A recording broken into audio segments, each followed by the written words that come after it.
Hi guys, my name is Izzy Choi, but I'm also known as Izzy. I am a rising senior in high school, and I am a part of the Bach Bergen County Visual Arts. So what is sculpture? So sculpture is any art that's sort of 3D in the round, so you can go a full circle around it and it's three-dimensional. And there's so many famous sculptures by so many famous artists that are really well known today, whether it be David by Michelangelo, Cloud Gate by Anush Kapoor, or even the Statue of Liberty is basically just one gigantic sculpture. Sculpture is really great because it's a three-dimensional way to capture a subject and it seems physical. So now we're gonna get into clay hand building. So we're gonna be making the statues but with clay. So this clay is one that you can easily get from any store, whether it be CVS or your local art store. It dries relatively fast if you leave it out for a day or two, and so you gotta be careful and keep it well sealed in a bag. So that's what I did here because I previously used it before. So this clay, it's very malleable, it's very squishy, and it's easy to just like move it around and make different shapes with it. So with clay hand building, not going to be something with a wheel or another sort of tool, but you're just going to be building it with your hands, putting the lumps of clay together and smoothing it out to create whatever you want to create basically. And this clay is also, it sticks to one another, so even if you rip off pieces, they can still stick together to make one object. So you can just stick a bunch of pieces together to make any object that you want. So in clay hand building, you can also use tools. And these tools don't have to be something you buy from an art store or something that you have to get from a specific place, but they can be stuff that you can find in your house, such as this marker that I'm using just to roll out the clay to make it flat. So if you use this rolling motion, sort of like a rolling pin with dough to make bread or something like that, you can get a flat shape of the clay.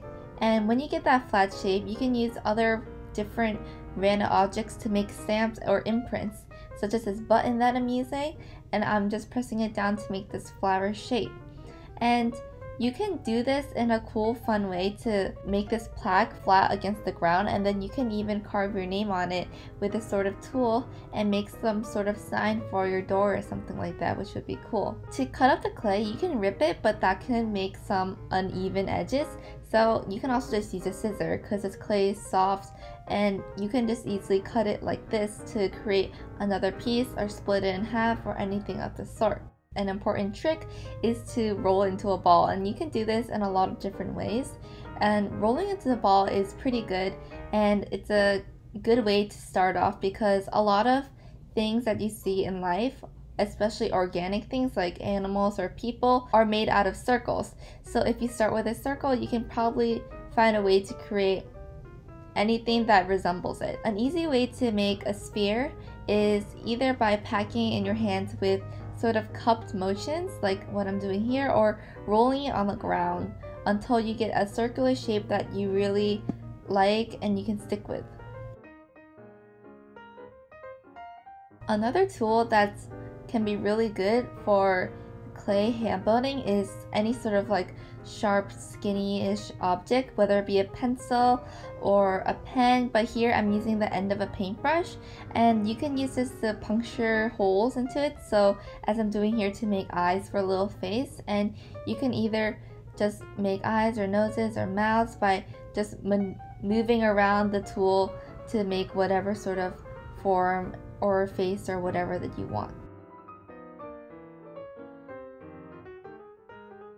Another trick with clay is to make coils like this long skinny tube that I'm making here, and an easy way to make that is just by first putting your fingers in the middle of the coil and then sort of rolling and shimmying them to the side, and you can repeat this until you get the length and width that you want and desire for whatever. And you can use this as tails on a cat, you can use this as the body of a butterfly and flatten the clay with your rolling pin and then add wings to it, and it's just a good shape to start off for details with clay hand building. So this is going to be a tutorial for making a pot, which is pretty easy with this clay, and if you'll leave it out for a few days, it'll dry and you can use it to store whatever you want. So you're going to start off with making a circle, like a sphere, as I mentioned before, just by cupping your hands and making that shape, or by rolling it on the ground with the palm of your hand until you get the shape that you desire. So we're going to be making a pinch pot. So how that works is that once you get your sphere, you're going to be sticking both of your thumbs into the middle of the sphere and then pushing down. But don't push all the way down until you meet the surface of whatever you're working on. Just push down deep enough of however you want your pot without breaking the bottom. So once you get the depth that you want, you can just pinch around the whole side of your pot. Just pinch, pinch, pinch until you get a sort of bowl shape, like you get more of a gap. And you can just keep pinching to smooth it out. You can smooth it out by cupping the sides, and just keep on doing it until you get the pot shape that you like and you desire. So now that I got this shape, I'm kind of was thinking of like making it creative in some way. So I decided to take my paintbrush tool, like just to like engrave my initials. And I also used it to make this little face on the side, which I thought would look really cute once it dried up. And that was what I did with my pot. I used all of my clay for this specific pot, but if you really wanted to, you could just get extra clay, like small bits, and make coils and put little spirals as details on the outside of the pot, or put something on the inside, because really, since this clay just sticks to itself, you can just add anything on it, and once it dries, it'll just stay on there. So clay really has no limits, because you can just make anything you want. Doesn't matter, it can just be any sort of blob, it can be a flower, it can be even make a little clay figurine of yourself. But you should just get really creative with it and really explore the medium, because it has so many possibilities. Because it can stick to itself, it can dry and harden so you can color it. It can be anything that you really want it to be. And the most important thing is just to have fun with it. And it's also advised that you should wash your hands before and after using this, because it can kind of get your hands sort of icky. So don't forget about that. And I hope you guys have fun using clay for art. And I hope you guys enjoyed the video. Thanks, bye!